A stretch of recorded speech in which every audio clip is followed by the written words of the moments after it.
All right, guys, we're looking at a few issues we have on the rear axle of this cart. You can see some of the studs are different. There's some aluminum from when a rim was loose started eating. It's kind of chewed up. We're also going to have to deal with some of this welding here. They welded a collar to it. They've got a gap with some spacers in the bearing.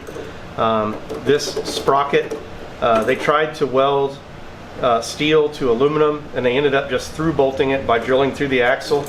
We're going to fix all of that. You can see there's quite a bit of slop going on. Further over, we've got a disc brake that's reasonably complete, but they replaced the hydraulic system with just a cable and a little caliper off a Chinese pocket bike. We're going to fix that a little bit later. Same with the spacers on this side, and I think that's because of that welded collar, and we've even got a missing stud on this. So what we did was we went over to Innovative Karting over in Greater Phoenix and picked up some parts. The guys there are just super cool about things. They gave us some tires. They told us a little bit more about this cart. Turns out it's a cadet cart, which is a smaller wheelbase than a full-size adult cart. So we're gonna have to deal with some of that to make it fit. But for now, we're just gonna work on the axle. We got some key material we picked up from Ace. We've got hubs, we've got tires to mount. Let's get to it. All right, so thanks to Curtis over at Innovative, I know quite a bit more about what this original axle setup should have been. And what they have is a mismatch of axle. This is a SAE measured axle that's been adapted to a metric cart. What you have here is a holder for a bearing cassette that would be much more robust than what's going on here with the flanges and the bearing here. Earlier we had pointed out that there were spacers between the flangettes and the cassette holder, and these spacers are compensating for the fact that this cassette holder doesn't match the radius of the flangette. And what would happen is this is actually kind of where we need to be to open that up. So I don't know if we're going to convert to the more expensive bearings, since this is just going to be a fun cart, or if we're going to open that line up so that we can pull those flanges right against this bearing cassette holder. So I'll figure that out later. But next I'm going to pull these nuts off and see if I can somehow work that axle up out of there without pulling the engine in the seat. All right, let's see if we can get this master link out of here without it flying across the garage. All right, let's see if we can tap it off.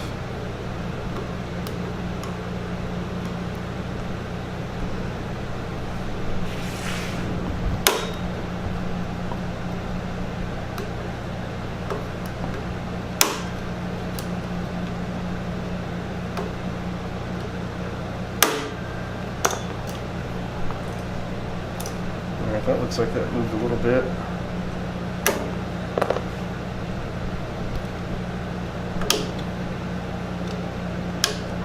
Some more.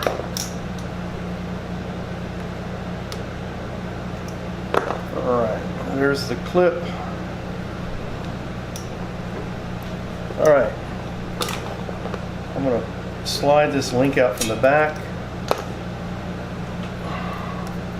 We'll keep all of that together because that's going to go back in. When we get her done, I'll try not to pinch the fingers or scream like a girl. All right, that's together. So now the chain will peel off of there and roll out. Excellent.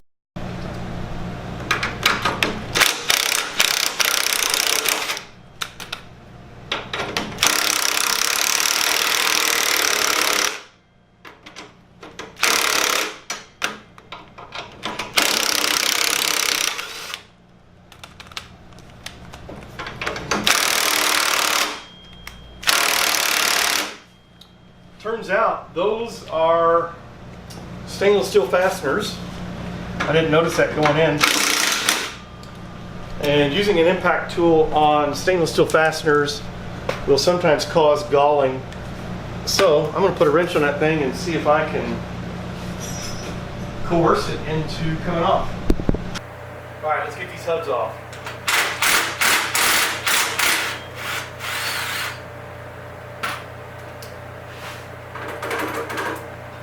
Let's get a little tap wrench.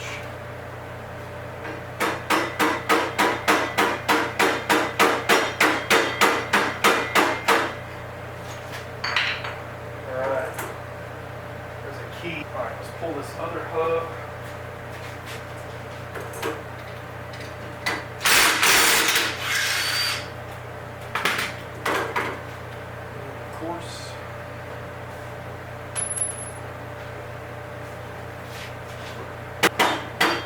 All right, hubs are off.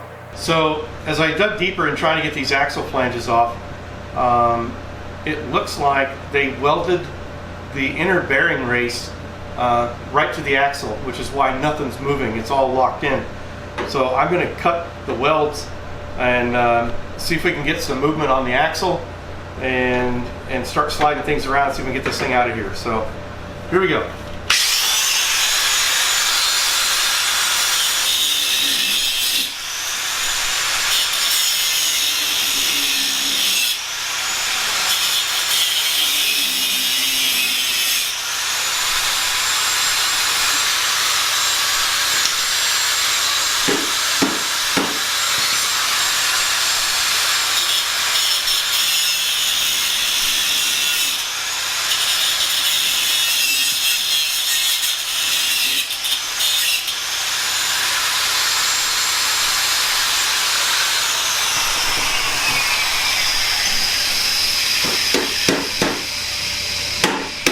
All right, that moved.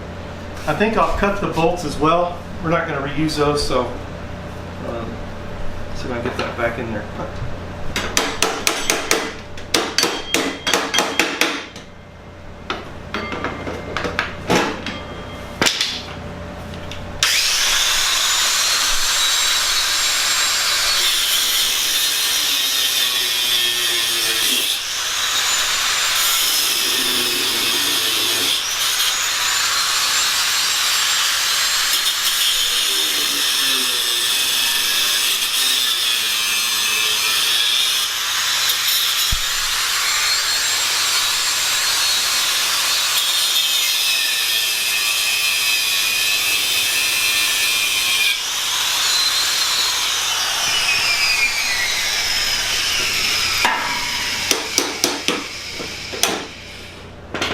All right, that's one side loose.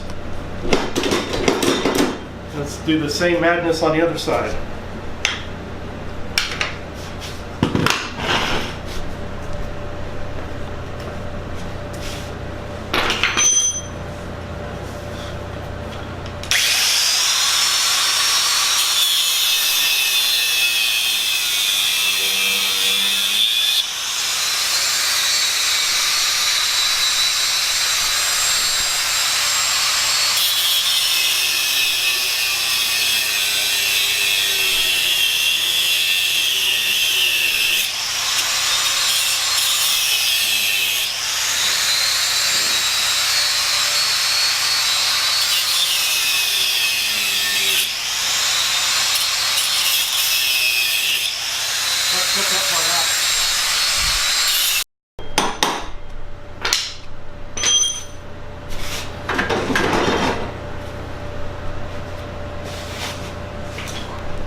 I tell you what a mess that was. Hopefully those bearings will clean up. They're not in too bad a shape. Fairly smooth. I was surprised to see that they're open bearings. There's actually a seal on that side. Oh yeah. We may have to replace those. You can see the balls right there.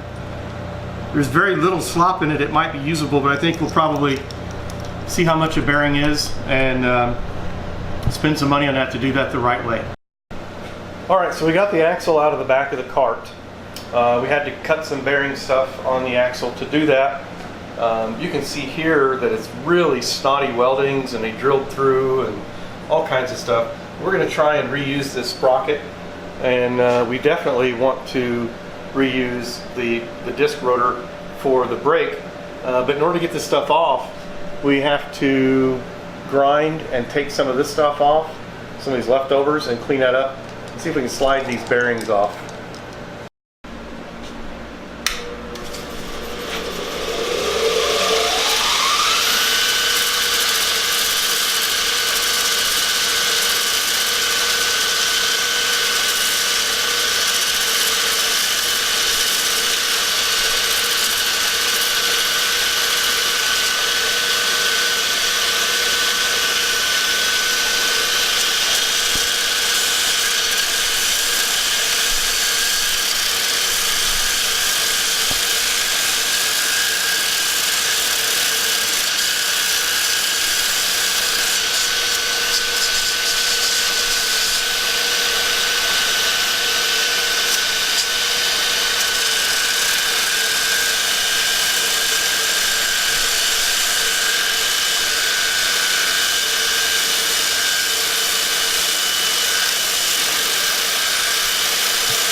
Excellent.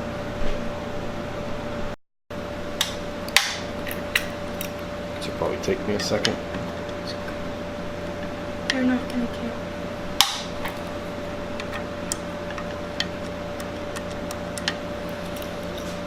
I guess we'll turn that to C.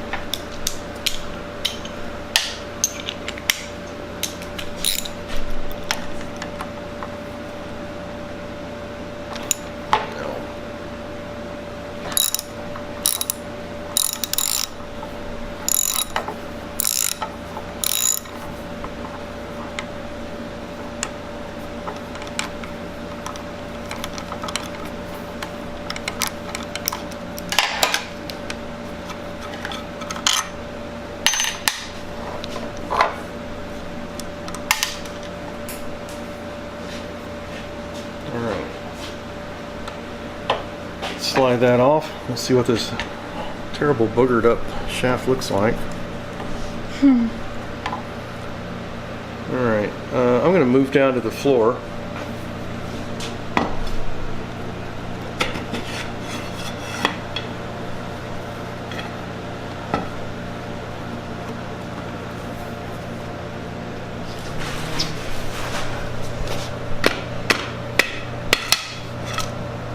Excellent. So that is the last piece that we need off of this old shaft. We're going to reuse the sprocket just for now, but we're definitely not going to use the sprocket carrier. I'll lay it up here. Camera girl, can you come take a close-up of this so the viewers can see the snottiness on that sprocket where they tried to weld steel to aluminum and kind of what's left. Hey guys, we're going to end this video here. We've got the old axle disassembled. We've got all the old components taken off. We are going to move on to the next video and assemble the new components onto the new axle and get that installed in the cart. Thanks for watching. Alright guys, we're going to do a shout out to Curtis over at Innovative Karting. The guy really took care of us with some tires, a lot of good information about the cart, and we just wanted to give credit where credit's due. Thank you so much, Curtis, and we appreciate your support of the channel. Hey guys, it's Craig. I'm the daddy part of Daddy Daughter Fabrication. We've chosen not to monetize our channel, so in exchange for that, we'll be mentioning vendors, we'll be mentioning products that we use in each of these videos. And if you get a chance, please let those vendors know that you found out about them through our channel. That way you don't have to watch ads, and at some point we'll be reaching out to those vendors to support our future projects. So if you like what you see, please subscribe, please like, and please spend your dollars at those vendors. We appreciate it.